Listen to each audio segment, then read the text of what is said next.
People who work in high-class restaurants and hotels, what is the most ridiculous stereotypical rich person thing you've ever experienced someone has done? I've met 2 celebrities through my various work experiences.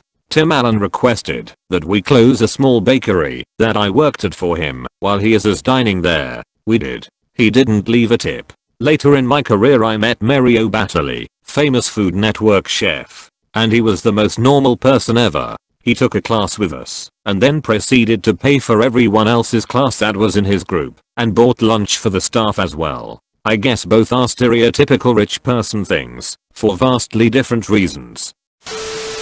I operated a premium chain restaurant in Canada. One day this Indian gentleman started coming in, at first by himself. On the first day he spent $200 on wine and tipped $1,000. The next day he did the same again. When we saw him the third time I had servers fighting over him. Anyway, one evening he got drunk on wine and Brad the busboy made the mistake complimenting his watch. Mr. S takes off his tag and gives it to Brad. The next morning Mr. S comes back to get his car and asks if Brad is there. I say yes and go get him. Brad knows what's up and is removing the watch as he walks over to Mr. S. Mr. S says, Brad, I'm really sorry I got drunk last night and gave you my watch. Brad is chuckling as he is removing the watch and says it's no problem and he was just holding the watch until Mr. S returned. The next thing Mr. S said I could not believe. Brad, you don't understand, I'm sorry because it was very rude of me to give you a used gift. And at that moment Mr. S pulled out a box with a brand new tag heuer inside and handed it to Brad.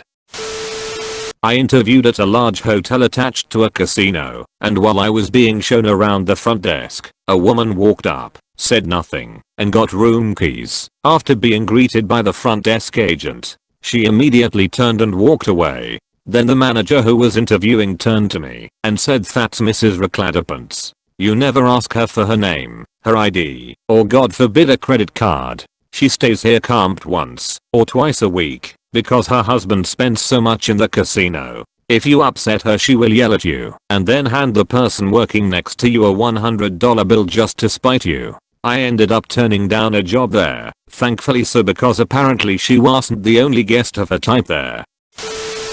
My uncle works at a very upscale restaurant on a very well-to-do and desirable vacation island in the Atlantic Ocean. One of their regular customers is a billionaire oil guy. My uncle has told me, he arrives on a yacht that tows a smaller yacht. The smaller yacht is still big enough to have a helicopter. He demands to have his dogs seated at the table and feeds them foie gras and expensive water. When he takes humans to eat, my uncle has never seen him with the same woman twice, and often it's a table of women. If he really liked the meal he will go through the restaurant and, in front of everyone, peel off crisp 100s from a giant roll of money in his pocket and tip every service person, whether they helped or not. One time the owner got a call from health inspectors saying they received a complaint that dogs were seen eating in the restaurant. All the owner did was speak the billionaire's name and the health inspector said, oh okay, bye. I worked in a high-class restaurant in a nice hotel, for my town anyway, for a few years. We had a couple come in with their lapdog religiously every Tuesday evening for dinner. Due to health code, they were not allowed to bring their non-service purse poodle into the restaurant. Their solution? Request a special table be set up in a private nook of the hotel lobby so they could dine in style with their fur child. Also, they saw the menu as more of a mix and match situation rather than a thought out, cohesive guide to ordering, with each component of each dish tailored to complement everything else on the plate. They chose whatever sides and sauces on the menu struck their fancy and paired them with their chosen protein, and they often ordered 2 different mix and match entrees each, plus a starter. They always ordered the cheese and cracker board, no crackers, gluten-free bread, double toasted. The lady sent the first round of bread back every time. We cold sent the first round out burnt, and she wold sent it back to be toasted more, or he sent the bread she had just sent back without doing anything to it, and it would be just divine the second time around. And they subbed all 4 or 5 of the local artisan cheeses for brie, which wasn't even one of the cheeses that came on the board to begin with. We started keeping a wheel on hand specifically for them. Oh, and a lightly seasoned grilled chicken breast for the dog. They were polite and delightfully odd, plus they tipped through the nose. So once we got used to most of their quirks, we were more entertained than annoyed and enjoyed their weekly visit. Working nights at a hotel many years back, not super high class, but certainly no budget hotel either. A lady came into reception. I say a lady, because she definitely was. She just reeked of old money. She had a guy in tow, wearing a grey suit. As this was about midnight on a Friday, I immediately clocked him as a chauffeur/aide type deal. No problem, I've seen that before. She asked if we had a room for the night. A decent one please. A suite, ideally. No problem, we had a suite available. I told her the price. As night manager I had the freedom to charge pretty much whatever I liked if it meant making a sale. But for her I charged full price. Screw it, she looked like she could afford it. She didn't bat an eyelid. Then it came to her chauffeur guy. Do you have a servant's quarters for my driver?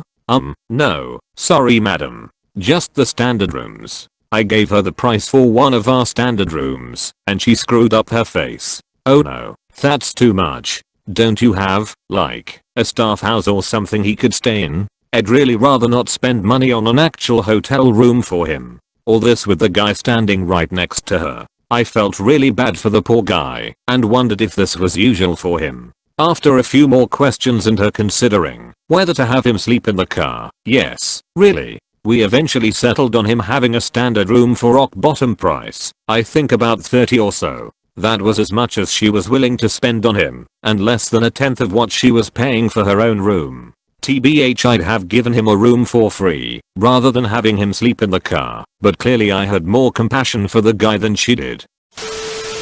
Don't work at any high-class restaurants or hotels, but I currently live in an old yet nice and comfy apartment in Giza, around 20 minutes from the Pyramids complex. The landlady is a very nice old lady, probably in her 60s, and is filthy rich. Last year my car had to be repaired after a minor crash for more than a week, and when the landlady found out from the boabs, doorman, about my situation, she sent one of her English-speaking maids to give me car keys for a BMW 520i Mercedes-Benz S600 and a brand new Land Cruiser. The madam insists you use her car until yours is repaired. I was shocked, of course, and asked her if she still could go around with her lending this much cars to me. No worry, madam has 12 cars in Al Kahira. Okay, I guess. I ended up only using the Land Cruiser because it's the cheapest one, I think. Another story is, when she knew I would graduate from college soon, she asked me to come visit her place. I did as she asked, and she just gave me a set of keys and some money.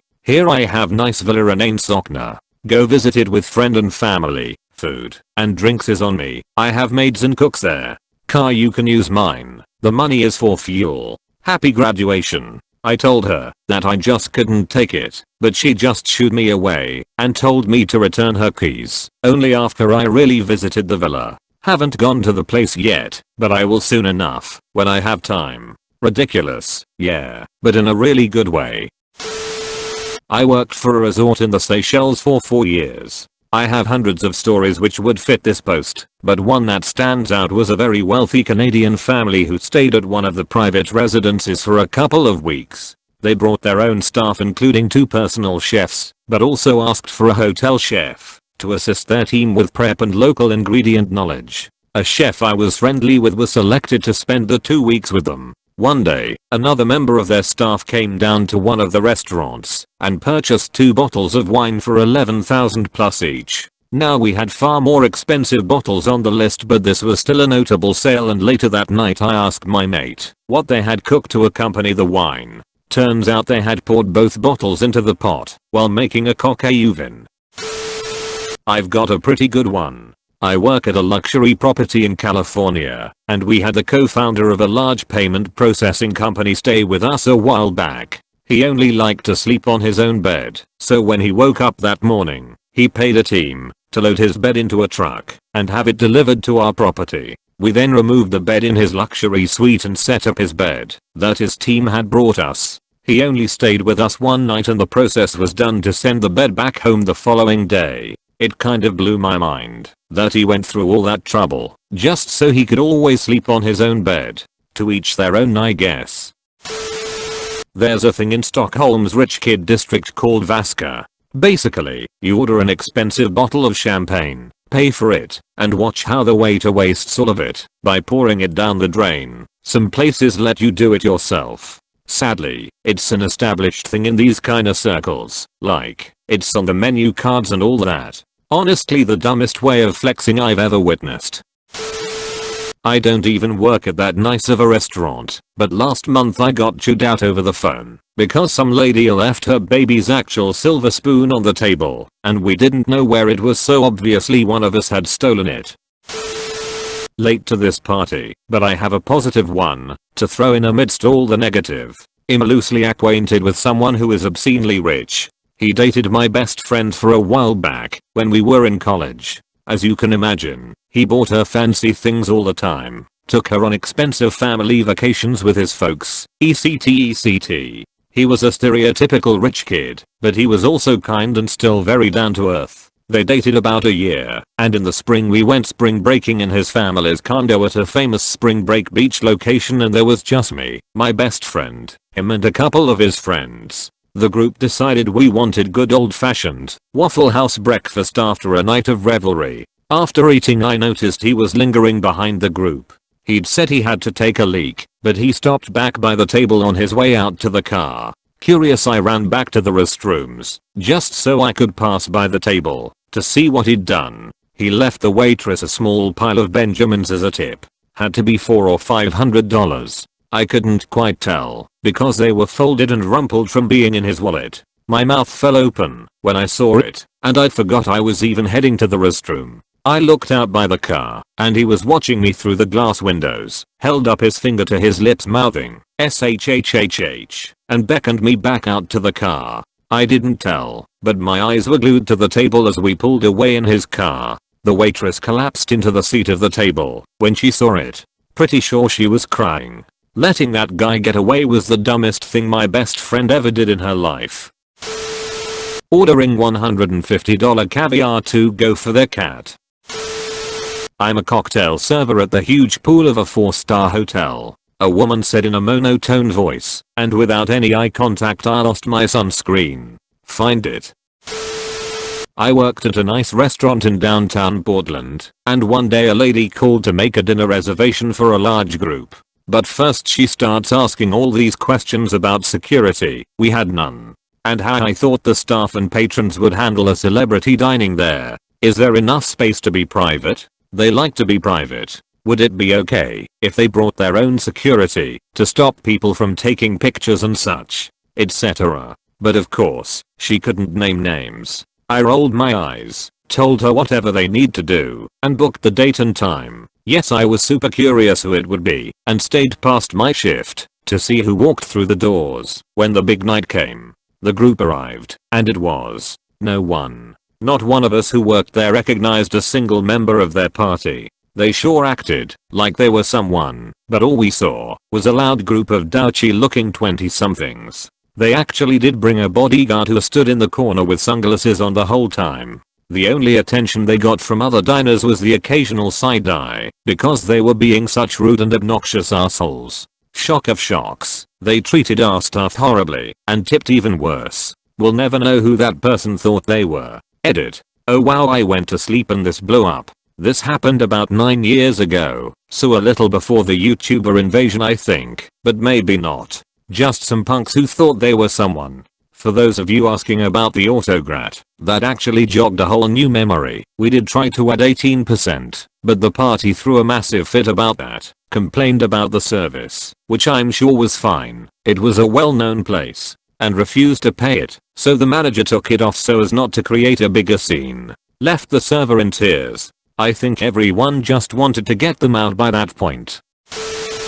Back when I did waitering, there was a woman and her friends at one of my tables. The woman asked for a can of Coca-Cola, just so we're clear. When I brought their drinks and gave the woman her Coke, she looked at me and, in that typical rich B****ch voice, said, "Excuse me, honey, I asked for Fanta, not Coke." So I apologized, wrote it onto my notepad, and went back to get her a can of Fanta. brought it to her, and again, she turned to me and said I didn't ask for Fanta, I asked for cream soda. By this time I was getting a bit annoyed, but went back and got her a cream soda anyway. And surely, when I returned to her table, she did the same thing again. I asked for Sprite. Should I call the manager? So, for the last time I smiled, and I went back to the kitchen and packed 1 can of each. Coke, cream soda, Fanta, Sprite, Pepsi and Sparberry soda into a small plastic box and took it all to her and said, here you go, miss,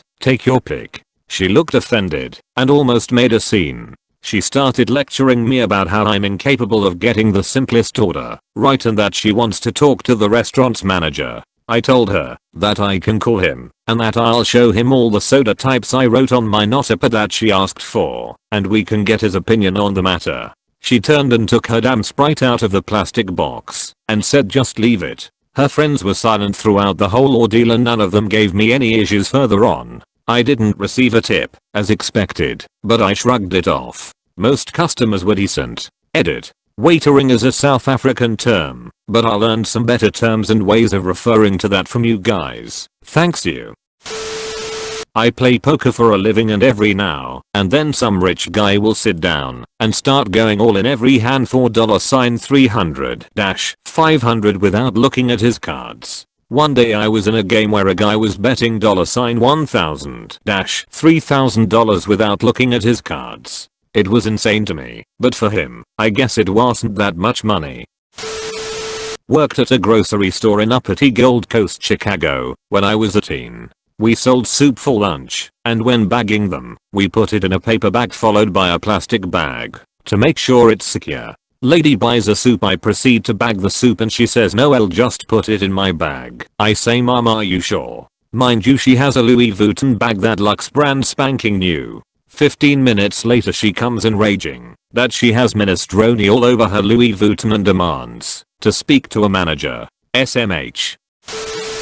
Not a restaurant/hotel worker. However, we were living in the Bahamas for a few months and to occupy her time my mother volunteered at the school. This got the attention of a rich person. She invited us to Windermere Island. This is the kind of gated area where royalty have estates and you do not get to visit. The experience was surreal. We realized we weren't invited to chat. We were summoned to listen and entertain this bored housewife of a Texas oil tycoon. She had no interest in us, just talking about how she thought these kids should be helped. She never came to the school. We spent a couple hours there as this lady rambled on with the most twisted thought process. Not crazy, just twisted by circumstance, like a bird in a gilded cage. Then we were dismissed.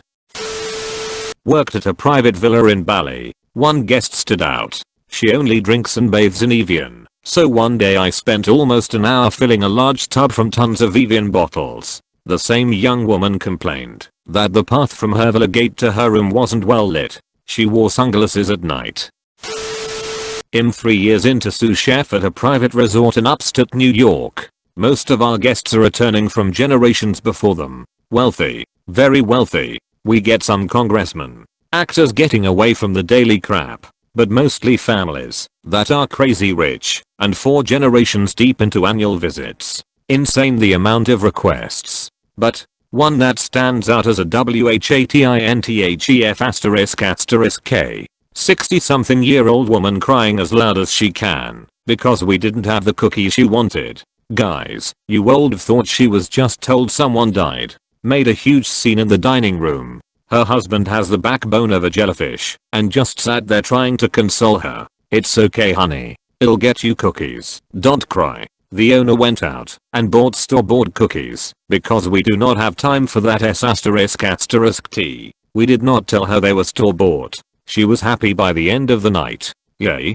Fast forward to dinner the next night. Same ***T. Where's my cookies? We gave her the same store-bought cookies. Same package. These aren't the same. The baker used too much butter this time. Next night. Oh, these are much better. ***CH, it's the same package. She comes every year. We all know ahead what week the cookie lady is going to be staying us. So we can get her ***TTY grocery store cookies.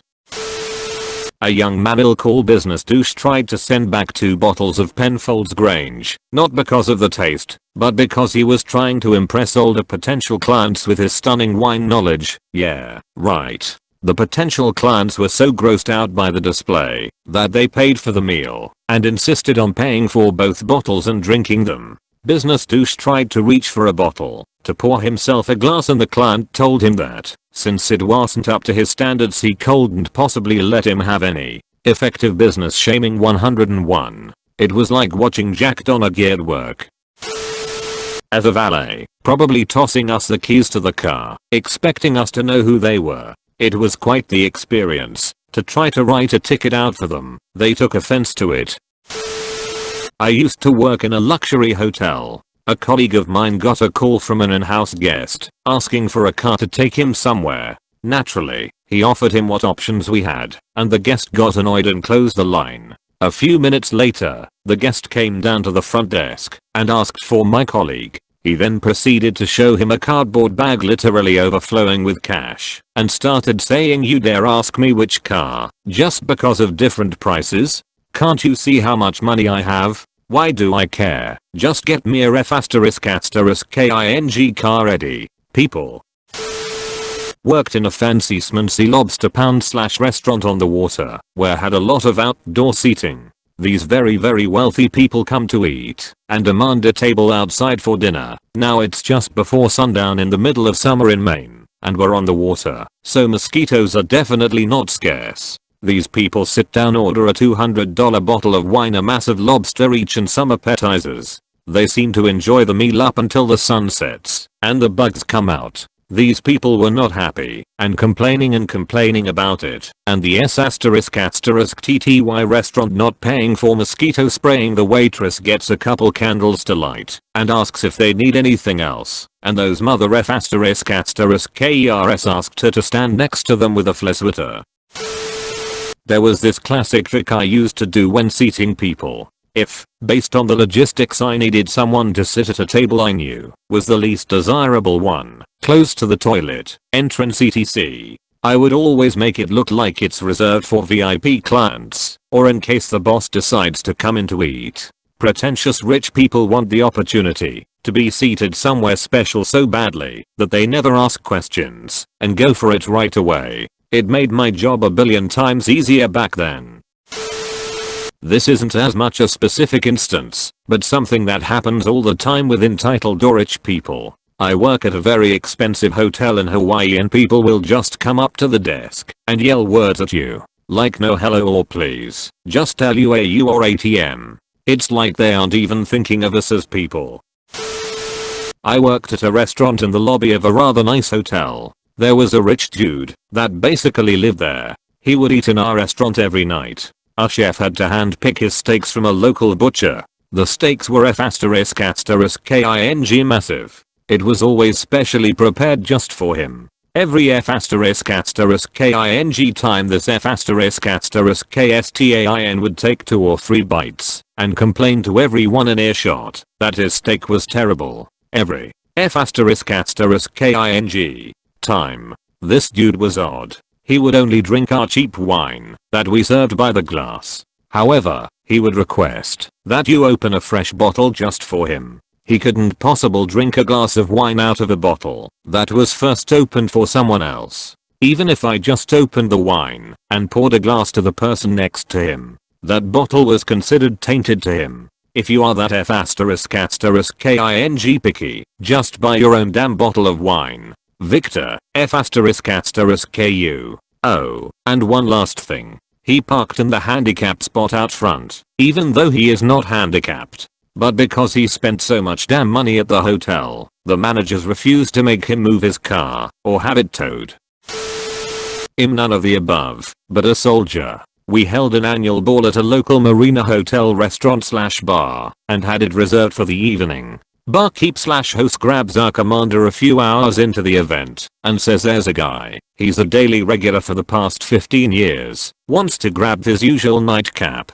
Do you mind? The commander agrees, and the gentleman comes in, sits at his spot, and proceeds to enjoy the show. while occasionally covering costs for those of us grabbing drinks, in exchange for a little small talk about what we do. After about 3 hours, he grabs his coat and heads out. He then returns about an hour later and proceeds to shut down the joint with us, still covering drinks here and there. The next day, when I came in as part of the cleanup crew, grabbing drunkenly abandoned uniform or materials, the host gave me the breakdown after I asked how long their charges normally take to process, as I hadn't seen my bar tab hit my account yet. Turns out the regular owned a chunk of the marina and covered a combined $12,000 bar tab as thanks to the servicemen and women. I had a tab of over $450 waiting on my card, completely covered that night. It was glorious. Edit. Damn, I thought this would get buried. I hope somewhere up there in the North Country this old rich dude is still getting his daily nightcap and making people's lives. He was engaging to talk to, pleasurable company, and didn't leave things hanging when one was ready to move on. If I run into him again, I'll tell him the tab he covered was almost dollar for upvote to the karma I received off this story. My former boss, insanely wealthy, used to stay in presidential suites and would have any and all red removed. He was a high roller at several casinos, and they made special chips just for him as a substitute to red chips. He hated the color red because when you're losing money, you're in the red. I work at a Marriott, one that is more expensive than your typical hotel, but by no means a place that millionaires or celebrities would come to, especially because of our suburban location. However, that doesn't mean I don't often get people who think that because they are paying $150 a night on a Marriott hotel room, honestly not that much, but it feels a lot to them, that they can be just as rude and entitled as the other comments on our thread. My favorite little story is the guy who was shooting hoops at our sports court too early in the morning, and when I asked him to stop he just looked at me and threw the ball as far as he could into the parking lot, saying I'm paying too much to be treated this way. Him talking to your manager. Ordering the most expensive wine in the house, pouring 2 1/2 glasses, taking a sip, and sending it back knowing full well they are paying for it. To those folks I say thank you. Nothing makes employees happier than free, expensive booze. They made me take their waters back, dump out the glass, put ice in the glass, add water, dump out the water, but keep the ice, then fill the glass up with water again. I just went to the kitchen and walked out with the same glasses. During our honeymoon, my husband and I came back to our very nice hotel from a day full of hiking looking like homeless people. We were waiting for the elevator with another couple who were both giving us the side eye. Once on the elevator, the couple pressed the bottom for the top floor, which was the same as ours. After about 30 seconds of silence and side eyes, the woman turns to me and says you need to press the button for your floor in a condescending tone. I told her our floor was already selected, and she had the audacity to say you have a suite on the top floor. Oh yeah, I love this one. First and foremost, throw a 6-year-old's birthday party at a tapas restaurant called Wine Company. Try to feed them tartar. Scoff when your child asks for balloons or french fries. Try to feed them jalapeno cream brulee for dessert. Try to quiz them on picking out scents in wine. Sigh when they don't care. Keep ordering more wine when they fall asleep on the booth. Complain to in-laws about how exhausting motherhood is. Have to Uber home with a 6-year-old. Everyone else, order a walnut salad and then yell at your server for it having walnuts because you're allergic. Yell at server because the top of the cream brulee is burnt. Inquire about the immigration status of the chef. Tip your server $40 immediately after telling her she doesn't look too bright. Tell her she'll get over it. Shove your server when he comes to warn you that your reservation on the table is officially past the previously agreed upon time. Scream that he isn't allowed to touch you back when he tries to disconnect your arm from his collar. Not working there, but saw someone claiming he can fire the waitress cause he has the power. Flew a classical piano player to perform at their 2-year-old's birthday party.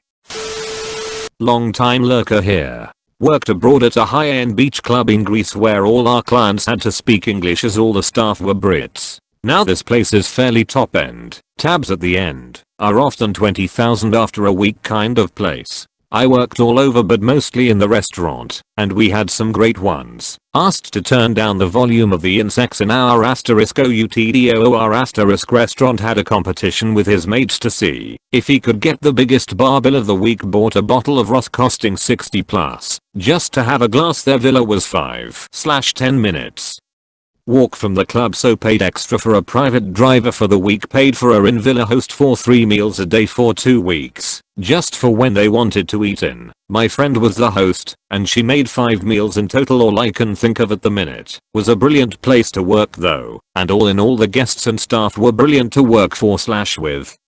Going back this summer, I see a lot of bad stereotypical stuff in here, so let me brighten your day. I used to work at a high-class hotel restaurant, and one of the regulars there would always order very expensive bottles of wine. Him talking about very good and expensive juice, rare and delicious. He would always go through the same routine. He'd order the first bottle, taste it, and declare it either corked or just plain bad.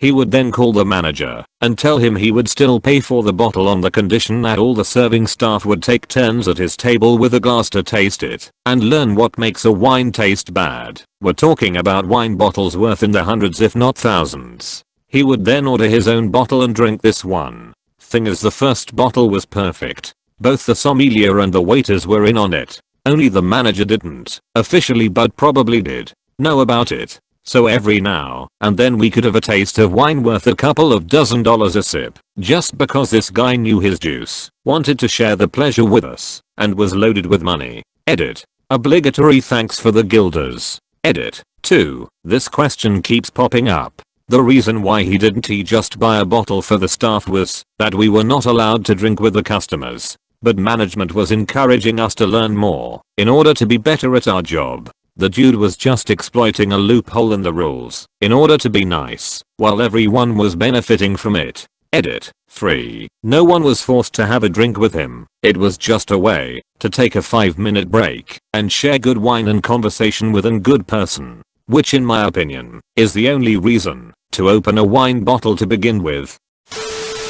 Positive stereotype incoming. I worked at a nice steakhouse in Houston. Once a year one of the biggest telenovela stars from Mexico would come into town to shop at the Galleria, and she always ate at our restaurant. After dinner, she would walk through the kitchen, spending about a half hour laughing, taking pictures, and talking with the kitchen staff. In Houston about 90% of are Hispanic. She was very aware of her status, very well dressed, and very kind to the hardest working and worst paid staff at that restaurant. Maybe doesn't fit here, IDK, but it was cool to see year after year. Make sure to like and subscribe for more daily content. Thanks for watching.